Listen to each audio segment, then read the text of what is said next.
ভাগ হয়ে যায় মিমের ও গো মিমের সুরাতে আল্লাহকে দেখা যায় মিমের সুরাতে আল্লাহকে দেখা যায় মোর নবীর তাবেদারি করলে আহাদকে পাওয়া যায় আল্লাহর কসম সেই উম্মত জান্নাতে চলে যায় আল্লাহর কসম সেই উম্মত জান্নাতে চলে যায়। সর্বপ্রথম ছন্দ জিব্রাইল আমার রাসূলের উম্মতকে কত ভালোবাসতো কবি ছন্দের মাধ্যমে কি লিখছে শুনুন। আদম থেকে ঈসা এলো সবার বিপদে জিব্রাইল হাজির হয়ে যায়। নবীর উম্মতকে জিব্রাইল এত ভালোবাসে কোথায় হাজির থাকবে শুনুন।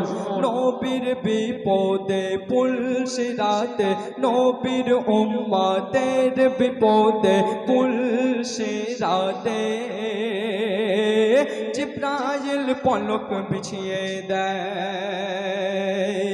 বলে আমার উম্মত পার হবে। জিব্রাইলের পলক না জানতে পারে এক পলকে উম্মত আমার সব পার হবে। উম্মাতের তোমার তাবা ও গো উম্মাতের তোমার তাবা জিব্রাইল বলে যায় আল্লাহর কসম সেই উম্মত জান্নাতে চলে যায় আল্লাহর কসম সেই উম্মত জান্নাতে চলে যায়। আমার নবীর তারিফ প্রশংসা সারা জীবন লিখে শেষ হবে না। তো আমার কবি বলছে এই আসমানকে যদি কাগজ করা হয় আর সারা পৃথিবীর যত সাগর আছে সব সাগরকে যদি কলমের কালি করা হয় আর পৃথিবীতে যত গাছ আছে সব গাছকে যদি কলম করা হয় আমার নবীর তারিফ প্রশংসা লিখে শেষ হবে না। তাই কবি ছন্দের মাধ্যমে কি বলছে শুনুন।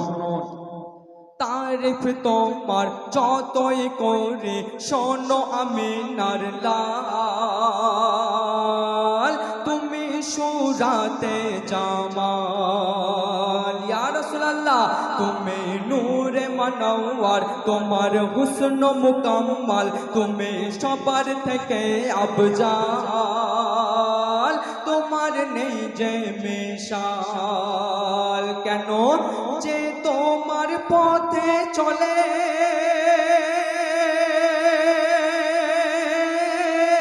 যে তোমার মতো সবর করে সেই উম্মতের খবর স্বয়ং আল্লাহ রাখে যে মোর নবীর হর এক সুন্নাত জিন্দা করে দেয় আল্লাহর কসম সেই উম্মত জান্নাতে চলে যায় আল্লাহর কসম সেই উম্মত জান্নাতে চলে যায়। আল্লাহ পাকের বহুত নাম কয়েকটা নাম ধরে আমার কবি শেষ কথার মাধ্যমে কি লিখছে শুনুন।